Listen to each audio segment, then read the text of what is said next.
fellow authors, and today we have special guest author R.E. Johnston. Author R.E. Johnston, who mainly goes by Dick, spent his first career writing software, making things, and traveling to out-of-the-way places. He always loved telling a good tale, so now he's off on a second career writing speculative fiction. Along the way, he has gathered up degrees in physics and management. His debut novel, 2 Moons, Memories from a World with One, was selected as a reader's favorite 5-star novel. It was featured in the August 15, 2018 issue of Kirkus Reviews, which is actually really rare for an indie novel and is a very good honor to have to be featured in Kirkus Reviews. And chosen for Hidden Gems Summer 2018 Best Young Adult Books. He currently lives in Texas with his wife, Valerie, while his daughter and son-in-law are out and about doing scientific stuff. Welcome, R.E. Johnston, and thank you for taking time to sit down with me to talk about your book and more. Oh, thanks for having me, Terry. I really appreciate being here. Yeah, thank you. All right, so tell us a little bit more about your book, 2 Moons, Memories from a World with One. Well, it occurred to me that we have a gap. There's nothing that we really know about what happened before we were here or what happens after we're here, other than religion. We have religion, but there's nothing in our experience that tells us. Oh. And so I wondered, how different would the world be if we remembered one previous life? And so that's 2 moons. The book is on a different planet, but it's Earth. I mean, everything's just like Earth, really. But the people there all remember their life on Earth. So they're us. Okay. In our next lives. That sounds absolutely amazing right there. You know, we always kind of envision what that next or an alternate life would be like. And right. During the writing process, you know, what were your thought patterns there when thinking of that alternate life or that other world, so to speak? Well, I tried to look at it from the different aspects. Mm-hmm. You can't ignore religion and hit that. On the other hand, I'm not trying to tell anybody what the religion should be. I'm just trying to explore how different the experience of religion would be for someone. And if everyone remembers a previous life, in this life you may be one religion, but in the past life you may have been a different one.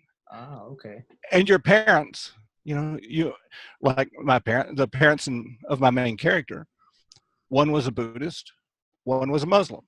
Mm-hmm. And yet in this life, they're Christian. And so you have all those experiences coming together. Right. Then there's the matter of gender. Oh, okay. Nothing says you came back as the same gender you were before, so you have a 50-50 chance. And in fact, the main character in his previous life, he was a woman. And so he remembers things. Notably, he remembers being a mother, which, as I explored this, that kind of becomes the ultimate female experience, I think, one that males really can't share. So what's that life? And especially when you're a teenage boy trying to come to grips with being a mother, there are a lot of contradictions there. Yeah, it sounds really exciting. So your first career was as a software developer. That must have been really exciting right there. Tell us a little bit about what it was like to be a software developer. Well, I mean, if you glance at my picture, you'll see that I've been around for quite a while.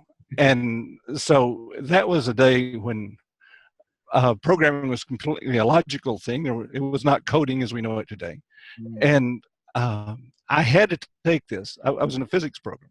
And I had to take a course on programming. I put it off. Finally, I had to take it. It turned out I loved it. And so that's really what I did with my career. I never practiced as a physicist by any means, but rather as a systems analyst, and then got in with a good company and started programming, and one thing leads to another. Well, it turns out as a programmer, you get to learn all about that company. So put a few decades in there, and I was the president, and that's how I retired. So it was kind of a trip to go from programming to bossing people around. Yeah, sounds really, really exciting. I know today, there's a lot of advances in technology these days, and I know like cybersecurity is a good field to get into. There's a lot of different things that are out there, from networking to cybersecurity and this, that, and the other. So, are you still actively involved in any of that at all, or you just absolutely retired from it? Oh, I can do a good spreadsheet, but that's about the limit of what I do now. I can tell you how that has changed over the years. I remember when I went to college for the first time, I was really taking a lot of classes like that. So I remember taking a college class back in 1989 at Western Illinois University. My first class was Lotus 123. Mhm. If you can remember that, it was kind of an interesting class. But I know that we've had a lot of advances in technology over the years since that program first came out. Um, so I know that it's tough to get a book complete from idea to published product. Yeah. The steps along the way can be quite overwhelming, but being tech savvy, do you believe that that has actually helped you navigate all the intricate steps that it takes to publish a book, or not? Well, yeah, I'm a self-published author, Okay. so everything I do is really electronic. Mhm. Um, I use word processors to write. I I use a microphone. This microphone, as a matter of fact, to write the book. Um, then finding people to help, to go out and find the editors, the proofreaders, and all of this. It's all through internet searches and experiencing people, over online. The ultimate on that probably is an audiobook, which I now have, and that really is a very electronic experience. Oh yeah. Getting it's I mean it's really you get a close experience, get to know someone really well that you've never met in person. But I think any viewer is going to understand that experience. It's the way we live our lives now. Right. So I know that writing a book in and of itself has its challenges, but recording an audiobook, oh man, that's a whole different other set of challenges right there. Yeah, And probably one of the from an author perspective, I know that you really kind of want your story to be told the right way. You want your story to come to life. You want your characters to come to life. And I know yeah. that within that aspect, finding the right voice to bring your story and bring your characters to life can be quite a daunting task. So I know that your book recently became available as an audiobook. What was that process like for you, and how challenging was it to find the right voice to read your book?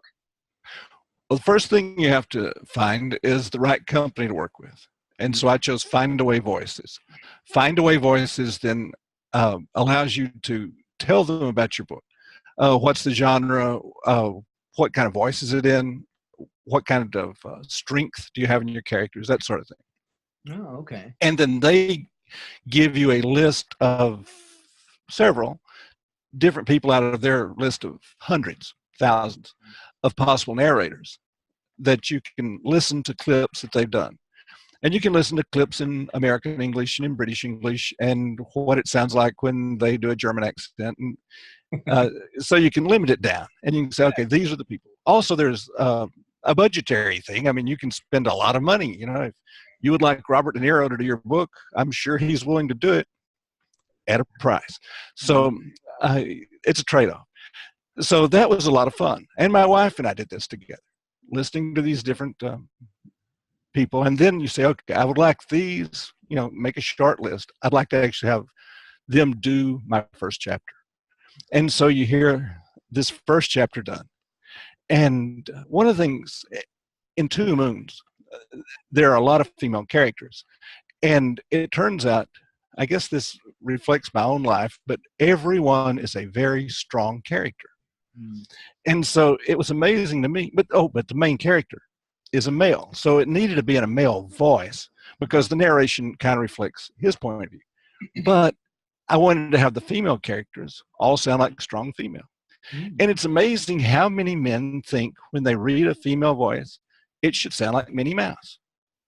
So you have all these little voices like this, and I Oh, didn't want that. And so so that was it just one voice actor that read your book, or did you have multiple voices in? oh, definitely multiple, Oh, okay. but there was one that really stood out. He handled the voices well, He can distinguish the different. I mean, you get members of the same family.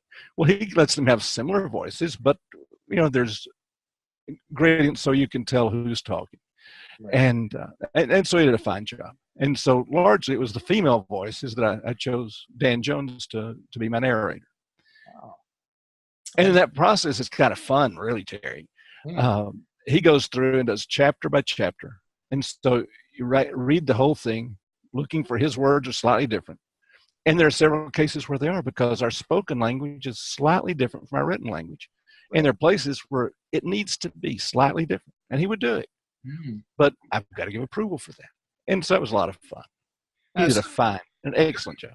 During the approval process, how many times did you have to go back? Did you have to go back multiple times? And what was the turnaround time fairly quickly if you did have any modifications or edits that needed to be made? Or? Oh, yeah. We'd do it chapter by chapter. I mean, sometimes Dan might do 3 chapters at once, but then I would tell him, okay, on the paragraph beginning, with whatever, I have this problem, and then he would go back in and re-narrate that chapter or that section of the book and splice it in. Okay. And you also have to check for that to make sure there are no noises, when that happens. But I would say it was really pretty clean. Maybe 1 chapter out of 4 that I would really have some kind of confusion. One was, this is another planet, and so the countries have different names. Right. And so what is the right way to say the names of the countries? And as a writer, I had written these, but I'd never really gone through the different ways you could say it. Right. And so he would make his suggestion, and at least one of them is pronounced very differently from the way I envisioned it, but his rationale was right, so we went with his way. Oh, that's absolutely awesome that a suggestion like that or recommendation could be made, and then you tend to think about things like that, and that's interesting that you bring that point up, because I know that there's a lot of especially science fiction books that are out there tend to have all these different characters and different worlds with strange names, made up names, what have you. So in reference to coming up with some of the names and of your characters and your worlds, what was that kind of like right there? Did you want to try to be really creative, kind of snarky or something like that, or what was that like? Well, I tried to keep it simple. Main character is named Jay Shipman. So Jay Shipman is not an exotic name. It's not an overly common name. By the way, it's nice too because it's only 3 letters every time you write Jay. If his name was Alexander or something, that'd be a lot of letters to write. So just a point to any author out there, use short names if you're going to type them. And I did type the first book. But in countries, in some ways, it's just so you keep it straight yourself. If I've got, like, one of my countries reflects a country on Earth. Its name is Rhodesia. Well, it sounds enough like the country that it's modeled after that I can remember which country it is. Yeah. By the way, they all have Russian accents, so you can guess which country Rhodesia is like. Right. And so... That's really interesting. A lot of authors tend to get wrapped around how many words should be in a book. There are these page numbers that are out there depending on specific genre or type of book. What are your thoughts about how long a book should be? Do you go for page numbers, chapters? What are your thoughts on that? Well, Terry, I've read everything from flash fiction to War and Peace. And I think we talk about younger people like shorter books, but I also find as I age, I like shorter books too. I think just as a culture, maybe as a world, we have shorter and shorter attention spans. So to write, a 1,200 page book, I don't think you're going to get as many readers as you could with a shorter book. You will get some diehards that love that and bless them. But to me, when you get down to, say, a 250, 275 word book, page book, word book, that's kind of short, page book, that's better, which translates into, 55 to 65,000 words, right? Which is where I'm aiming. Yeah, I've seen some books that are out there that are like 25 pages, really more kind of a guide than a book. But I know that there's short stories that are out there. Yeah. what would be, I mean, other than maybe that, what do you think would be too short for a book? Well, what I'm doing right now, and I'm experimenting with some, actually it's for marketing, but to give people a taste of the way I write. And so I'm writing flash fiction. And so you may see in flash fiction, you try to keep it under 250 words. Right. Well, that's a 90-second read. And so in my blog and anything I send out, I refer to that as a nano novel. Oh. Because a nano novel is, you know, it's got the characters and all, but there's nowhere near the development.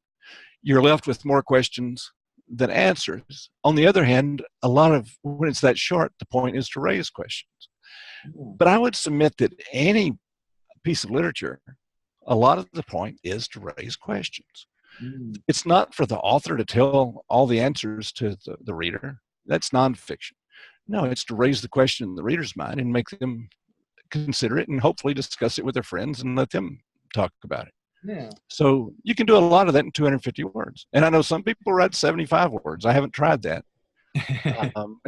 You really do need to have short names if you're going to do 75 words. I think there's something out there. I think Twitter does this from time to time. It's called 6-word books. It's like, I think it's even a hashtag if I'm not mistaken. Have you ever seen that? I have not seen that particular one, but it sounds like fun. It is pretty fun. I know that I've participated in that from time to time. Basically, it's on Twitter. It's 6-word books. So basically the idea is to write a book in 6 words. And it's quite fun, and I know that there's a lot of things that are out there. But what is your intended audience for your book? The books are written as young adult novels, which means that they are teenagers. It's coming of age. You know, they start with a lot of energy, but without much experience. Typically, without the experience, they haven't built the wisdom. And so they have, necessarily, when you're that young, you have to go down a lot of blind alleys because you don't know they're blind. That's how you find out. And so it's fun to write in that age. On the other hand, teenagers are not necessarily the biggest audience for teenage books. Classically, they say that most are read by middle-aged women. So if you're going to write a story, a book about teenagers, remember, you're not necessarily writing to teenagers. On the other hand, I try to make it so that anyone could be pleased to buy this book for their grandchild. There is one place in the book where the main character's girlfriend is so shocked that something's happened. She says, "Oh my God." And that's the maximum bad language in the book. And in context, it really isn't even that. So it's a book for everyone. Literally, a child could read it, although the language would be just too complicated for a young child. But so it's for everyone. Okay. But all right. Well, give us a fun fact about your book. Well, as I was writing it, I had a biology professor that I needed to give a name. And when I was a high school student, I had a high school physics teacher. Claude Woolley was his name.